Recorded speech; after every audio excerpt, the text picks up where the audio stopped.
very much. It's a great pleasure to be here this evening. It's always a treat to get out of stupid land for a couple of days, but it's a particular treat to come here to Toronto in early June and to celebrate with the Griffin Trust poetry and their celebration of poetry. I congratulate all of you who have been shortlisted for the Griffin Awards.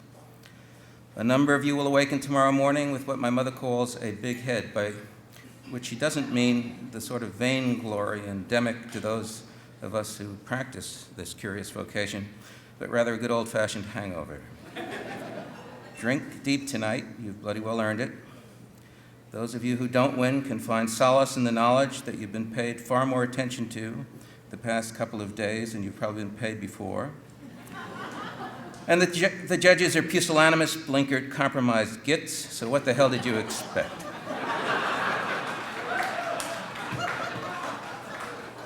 The international winner will stagger to the door of his hotel room, open it, and flip anxiously through the financial pages of the Globe and Mail in order to ascertain the health of the Canadian dollar. The Canadian winner will neither gloat nor hoot nor carry on, but accept his or her bounty with the dignity and restraint we all associate with the Canadian character.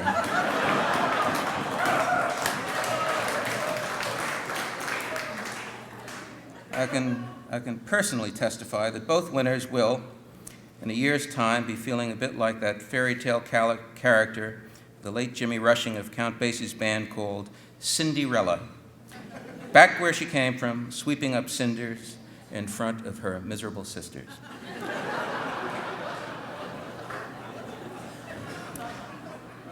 Months from now, you will all receive in the mail a package containing the enormous banner bearing your name and image. You will find yourselves puzzled as to what exactly you're expected to do with it. I suggested to my significant other that she wrap it around herself sorry style and wear it on our evenings out as a sort of tribute to my genius and achievements.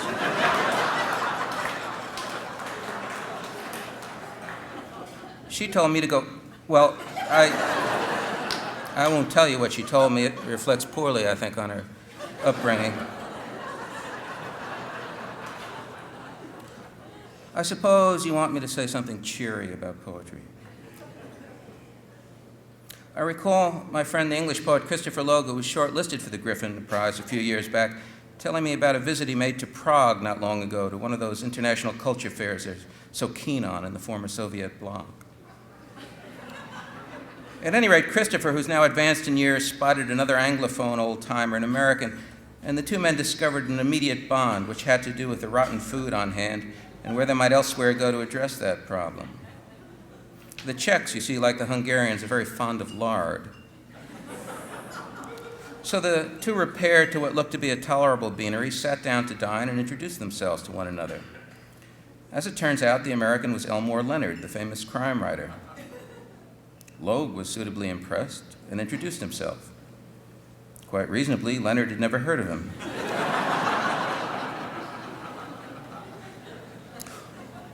What do you do? The author of Get Shorty and Jackie Brown inquired.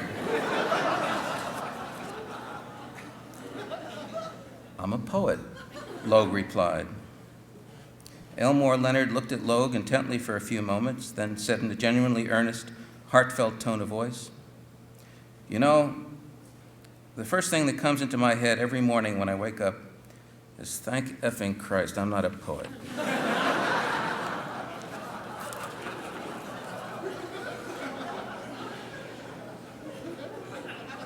What did Elmore Leonard mean by this remark?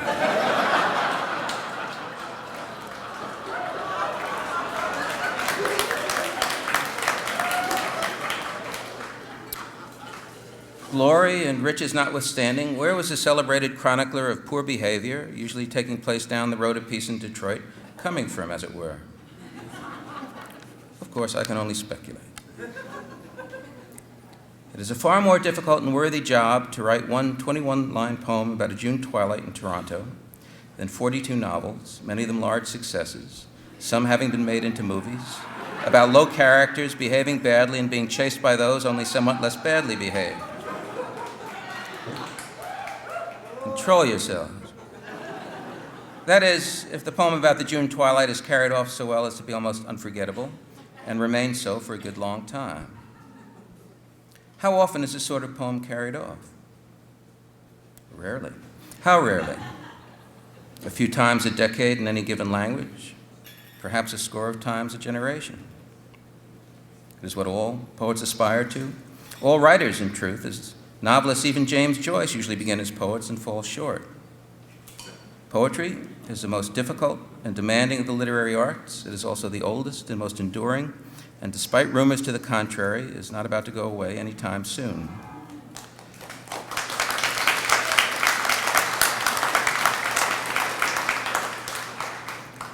There is something about poetry that deeply inheres in human nature, like song and impassioned speech, and this need we have of tying language to experience, capturing as much of it as we can, getting it right and giving it a shape and a tune to carry it in the air. Long after the art novel, as we know it, is gone, we shall have poetry, or at least as long as the ardent lover tells the beloved, "Darling, I love you desperately, I want to be with you," and the beloved responds coyly, "Yeah, and?"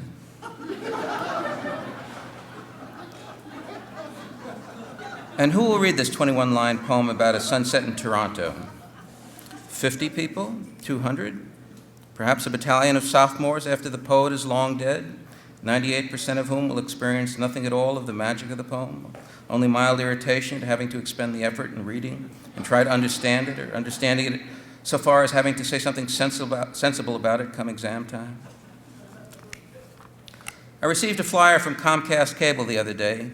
Call today, only $39.99 a month for 3 months plus free installation. Your favorite cable channels, the best in sports, movies, news, special interest, and family programming. Get ESPN, A&E, CNN, MTV, Nickelodeon, and more. Hundreds of channels. More variety means more value. Commercial-free music, your favorite songs, 24/7, rock to rap, country to classical, and crystal clear digital audio. On demand, Emerald on Food Network, SpongeBob on Nickelodeon, the big movies you've always wanted to see, bold originals like Fat Actress and Huff. Call today. What a world, only click away. Sports, news, pornography, around the clock, fun, as much fun as a body can stand. A 21-line poem about a June twilight in Toronto. Who, where is the audience for such a quiet, delicately made thing as a 21-line poem about a summer twilight in Toronto? I have a very personal, very particular notion of the ideal reader of poetry, my ideal reader. It is, in fact, a composite of readers I know or have known. It is not another poet, probably not another writer, though it could very well be a painter or musician or photographer. It is not a teacher of literature, though it might be a teacher of medicine or economics, say. It is someone of Catholic reading tastes and broad knowledge, a serious reader, serious about the pleasure of reading. The nature of this pleasure involves a degree of difficulty and resistance. This pleasure is not to be confused with diversion, even the cultivated diversion provided by authors like Elmore Leonard. My ideal reader has read widely enough, actively read, and with a certain degree of attention, that upon encountering a patch of dead syntax, tortured diction, bluff gesture, rote strategy, the ingratiating stylistic doffing of the hat, or mechanical development and resolution, the lights come on and the show is over. After all, it is 2005 and my reader doesn't have a great deal of time. For time has vanished with inflated rents and the blitzkrieg of what's cheerfully called information. Information to be attended to, and I'm talking right now. The Oriental notion of idleness as a civilized activity or period of time without focused activity, that arena of floating consciousness in which poems are usually conceived or poems are picked up at random and read with unexpected pleasure. These sorts of sessions of empty or unplanned time are regarded as undesirable, perhaps worrisome, even dangerous, insofar as that they may be the precursor of a pathological condition. So my reader demands action, complexity, and intensity from reading, be it history, fiction, journalism, or sci-fi. And the ideal reader of whom I speak demands the most and gets the most from poetry, because poetry is the most distilled, complex, and satisfying among all forms of writing, at least for the serious, cultivated reader, my ideal reader. My reader is immune to fashion or the Academy's popular wisdom with regard to poetry it values as important. He's an outsider, but trained through instruction and experience to identify what it is a given writer is up to and how well he succeeds or doesn't in bringing it off. This reader is an aficionado with a built-in solid-state crap detector. I regret to say that this reader is not crazy about much of the poetry that I write, and we tend to disagree on a wide variety of subjects. I further regret, however often we disagree, that this sort of reader is on the verge of extinction. This is not the sort of wistful regret for the good old days. This is a regret with a sinking heart, edging toward despair. Because when this reader goes, poetry, as a vigorous branch of the arts, goes too. In fact, my ideal reader is a taxi driver in Karachi. You can imagine what driving a cab is like in Karachi with its 15 million people, where traffic lights, car lanes, and the notion of right-of-way serve only as a pretext for frantically conceived and hair-raisingly executed improvisation, a sort of anti-Toronto. But my taxi driver, we'll call him Khalid, enjoys the kind of freedom such a job can afford. He enjoys meeting different sorts of people, of driving when he likes. He usually drives in the evening when the streets have quieted down and the breeze off the Arabian Sea has cleared away most of the humidity and pollution. And he's good at his job, Khalid. He'll get you where you're going, and directly. No mucking about to pay the fare. He loves English language poetry, my driver. Actually, English is his third language, after Bengali and Urdu.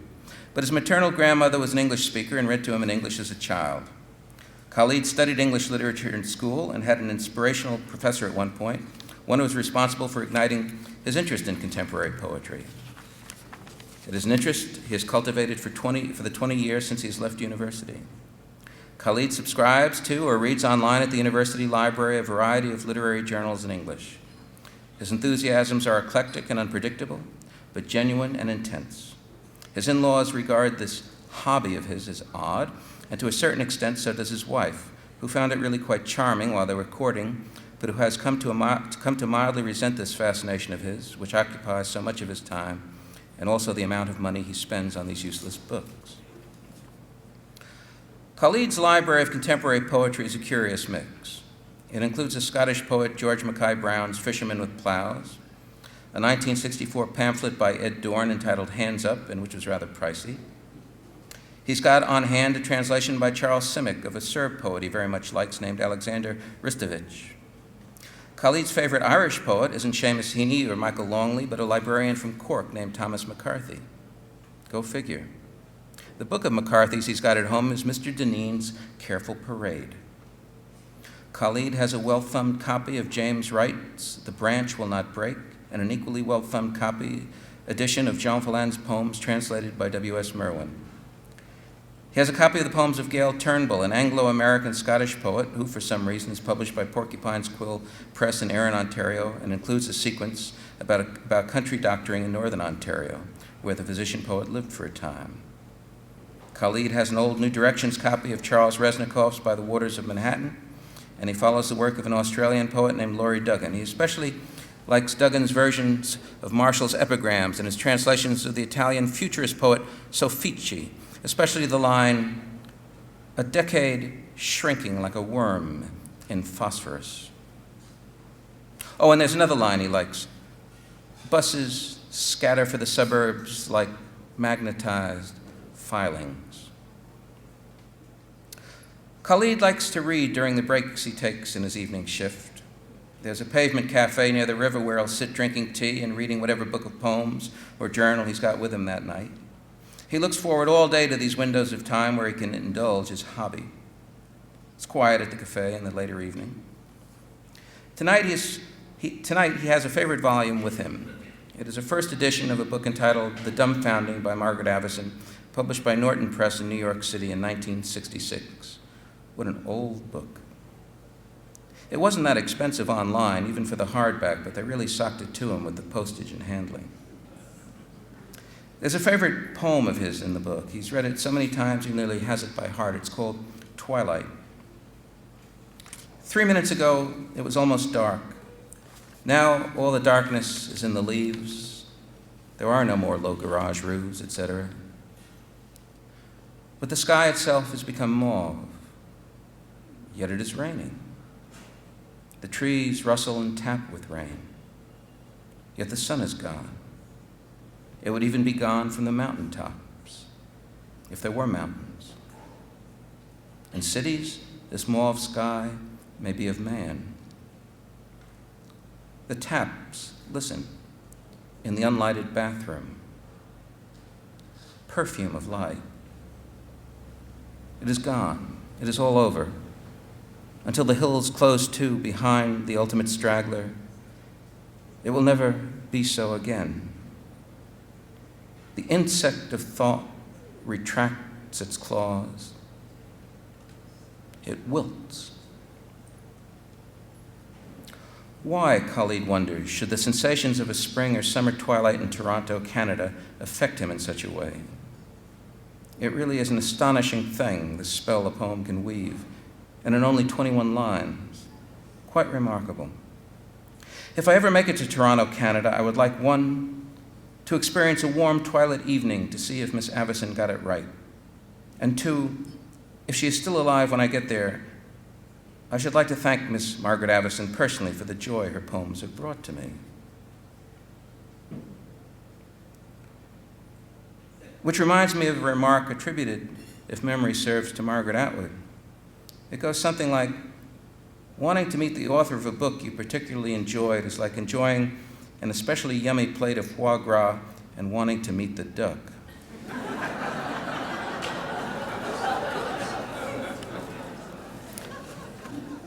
Quite so. Quite so. And a drollery that would not go unappreciated by my man Khalid, who not only is an ideal reader of poetry in 2005, but as a taxi driver in Karachi, requires and indeed possesses an excellent sense of humor. And now, ladies and gentlemen, it is my pleasure and honor to introduce Erin Moray, who will tell you who won the International Griffin Prize. Thank you very much.